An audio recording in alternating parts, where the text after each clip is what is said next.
Le Conseil des ministres s'est réuni ce mercredi 11 décembre 2019 sous la présidence de M. Patrice Talon, président de la République, chef de l'État, chef du gouvernement. Les décisions ci-après ont été prises. Au titre des mesures normatives, gestion de la transhumance nationale en République du Bénin. Les mesures énergiques prises par le gouvernement ces 3 dernières années ont permis de limiter considérablement les effets pervers du phénomène de la transhumance. Ainsi, le nombre de victimes est en baisse continue. Dans le but de maintenir et d'optimiser cette bonne tendance, le Conseil a décidé de réorganiser la transhumance des animaux à l'intérieur du territoire national qui sera, pour la circonstance, subdivisée en 2 zones. La première part de la côte jusqu'à la latitude nord de la commune de Dassa-Zoumé et est dorénavant réservée aux seuls troupeaux d'éleveurs nationaux établis au Bénin. La seconde va de la latitude sud de la commune de Glazoué et s'étend jusqu'aux frontières nord de notre pays et est également réservée au même cheptel. Au-delà de la réorganisation de la transhumance, cette mesure vise à promouvoir un nouveau type d'élevage dans notre pays pour garantir plus de sécurité et de rentabilité aux éleveurs. Les ministres intéressés par la mise en œuvre de cette mesure accompliront toutes les diligences nécessaires à cet effet. Le Conseil a par ailleurs adopté les décrets portant attribution, organisation et fonctionnement des ministères du numérique et de la digitalisation, de la communication et de la poste, ainsi que du cadre de vie et du développement durable. Au titre des communications, paiement des indemnités de propriété dues aux victimes d'alignement du projet d'aménagement et de bitumage des routes Porto Novo à Kpo-Misrété et Pobé à Diawéré-Wenhi. À l'issue des travaux de la commission mise en place aux fins de recenser les personnes physiques et ou morales concernées par la libération de l'emprise du projet, 241 sinistrés ont été répertoriés. Les montants à allouer à ces personnes affectées par le projet ont été définis conformément à la réglementation et aux pratiques en vigueur en la matière. Les ministres impliqués dans la réalisation des travaux prendront les dispositions utiles pour le paiement des indemnités et la libération effective de l'emprise de ces routes en vue de la poursuite diligente des travaux. Dispositions pour la réalisation des prestations de salubrité et l'élimination des dépotoirs sauvages de déchets dans les communes du Grand Nokoué.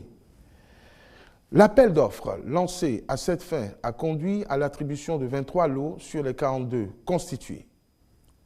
En approuvant le compte-rendu du dit appel d'offres, le Conseil a autorisé le ministre du Cadre de vie et du Développement durable, à travers la Société de gestion des déchets et de la salubrité urbaine du Grand Nokoué SGDS-GN, à contracter pour une durée de 3 ans avec la quinzaine d'entreprises adjudicataires.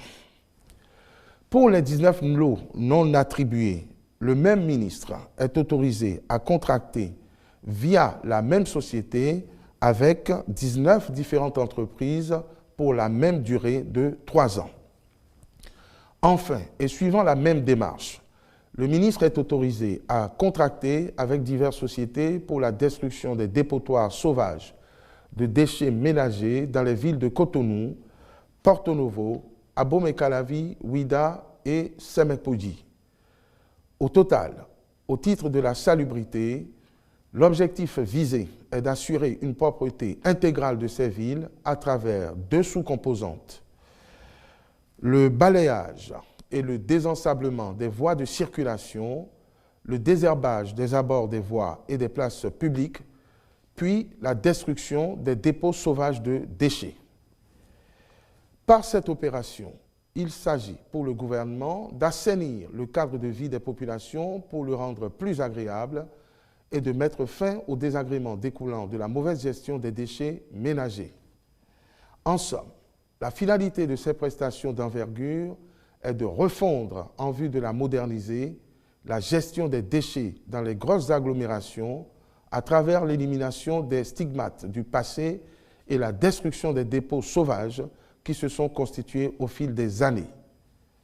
À terme, les 5 villes du Grand Nokoué seront donc débarrassées de près d'1 millier de points noirs dont certains jalonnent nos berges lagunaires, compromettant ainsi leur attractivité.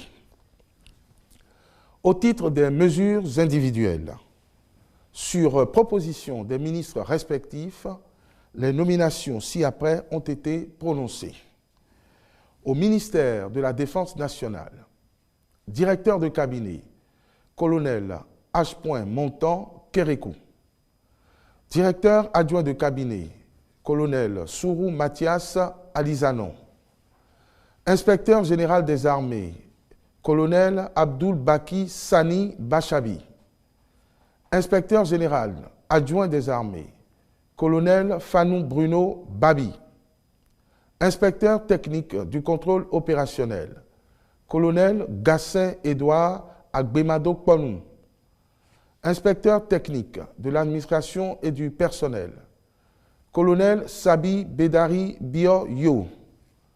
Inspecteur technique du soutien logistique, lieutenant-colonel Kassimou Yolou. Secrétaire général du ministère, colonel Blaise Adandéjan. Secrétaire général adjoint du ministère, colonel Norbert Agontinglo. Directeur de la programmation et de la prospective, colonel R. Roland Couton. Directeur des systèmes d'information, colonel Champega Sansima. Directeur de la coopération militaire et des opérations de maintien de la paix, colonel B.L. Bouraïma Yakoubou. Directeur de l'organisation et du personnel des armées, capitaine de vaisseau K. Michel Daguet. Conseiller technique aux opérations et à la lutte contre le terrorisme, colonel E.S. Enayon Dazan. Directeur des écoles et des sports, colonel Nikez Moudjrebo. Chef pôle soutien logistique, colonel Gilbert Lossitodi. Directeur des transmissions et de l'informatique, colonel Idrissou Soulé Tchabi. Au ministère du Tourisme, de la Culture, des Arts, directeur adjoint de cabinet, M. Jacques Aguia Darou. Secrétaire général adjoint du ministère, M. Shamsdin Taïrou. Conseiller technique juridique, M. Saliou Odoubo. Conseiller technique aux arts, Mme Annette Carole Borna. Conseiller technique à la culture, M. Florent Kwao Zoti. Conseiller technique au suivi des réformes et aux projets, M. Aboudou Fataï Fadei. Directeur du patrimoine culturel, M. Paul Akoyi. Au ministère de la Communication et de la Poste, directeur de cabinet, M. Arnaud Wilfried Djidonou. Directeur adjoint de cabinet, M. Comlan Gilles Expédie Goyi. Secrétaire général du ministère, M. Kakpo Séraphin Loussin. Directeur de la programmation et de la prospective, M. Sosten Ulrich Nyansounou. Conseiller technique à la communication, M. Abimbola Clotaire Oliide. Je vous remercie.